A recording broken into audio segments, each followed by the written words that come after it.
Hello students, in today's module we'll be looking at strategies to promote effective transition to assist the school to be ready for the child.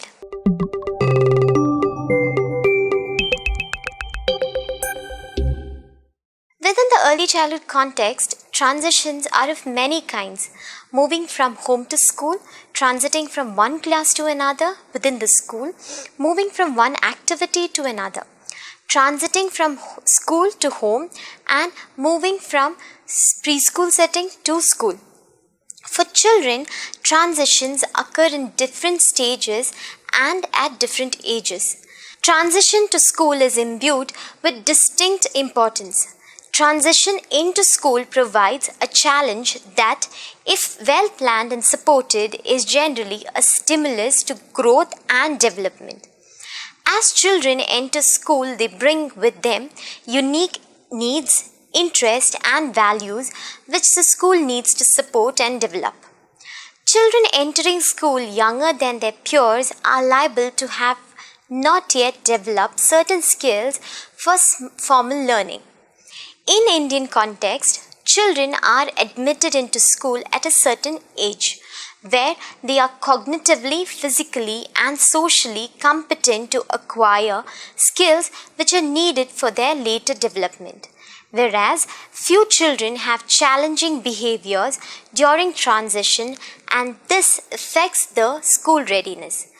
Behaviors are related to issues such as being bored, not knowing the rules of the group, not able to follow the language, difficulty in communicating, etc.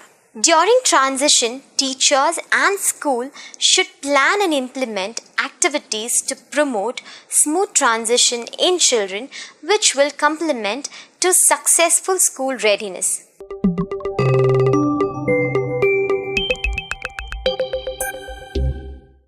At the end of the module, the reader will be able to understand the transition process that takes place in school, the concept of school readiness, important attributes required for successful transition in children.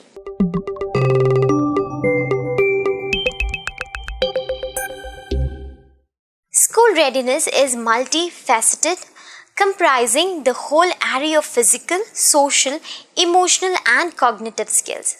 School readiness is a measure of how prepared a child is to succeed in a school. School to accommodate children and parents to support the needs of the children. Readiness is a stage where children can easily, effectively, and without emotional stress can acquire skills which are required for later development. It is a state or condition which indicates the children are ready to learn. In school, support for readiness can be provided by giving children ample opportunities for development, ensuring they participate in activities to tune their development skills for optimal development, and by tweaking programs, activities, schedules to accommodate all the children. School readiness also focuses on self-care skills such as toileting, opening lunch boxes, or even eating. Social skills, emotional regulation, attention, and concentration.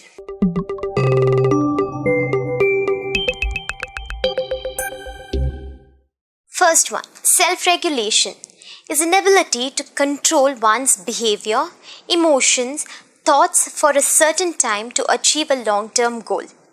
As children develop, they need to achieve self-regulation to start and complete a task.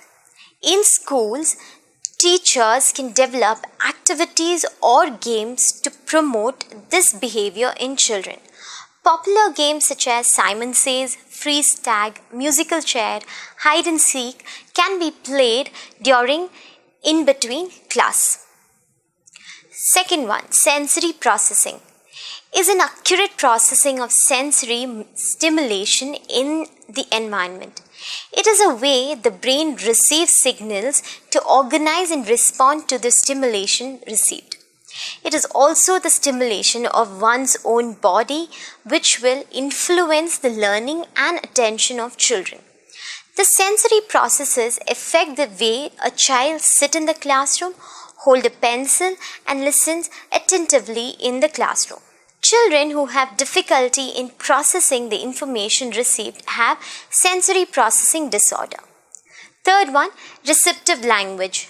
Understanding the spoken language, especially in a classroom, children are required to listen to teacher and the instructions they provide. Expressive language. Using language to convey a message, producing sound, speech, or language which can be comprehended by another person. This is important as it helps an individual to communicate to friends, family, teachers, and other school authorities. Articulation. This goes hand in hand with expressive language. This is an ability to clearly pronounce individual sounds. These sounds are used to form words, and this is a basis of language development. Executive functioning. As an individual develops the skills, also advances. Executive functioning is a higher order of thinking and reasoning skills. These skills allows an individual to plan, execute, complete a task, understand different perspectives, regulate emotions, starting an activity, and staying focused. The three main areas of executive functioning are working memory, cognitive flexibility, and inhibitory control. Working memory. Being able to comprehend and keep the information, then using it later in some way. For example, a child might be able to use the information given by teacher during a class and use it later during a test. Cognitive flexibility. It is also called flexible thinking. It is a skill which allows a child or an individual to think something in different ways. For example, a child might use this skill to find a solution or relationship between two concepts. Inhibitory control. This skill includes self-control. It is the ability to ignore distractions and resist temptations. It helps children to regulate emotions and keep them from impulsive behaviors.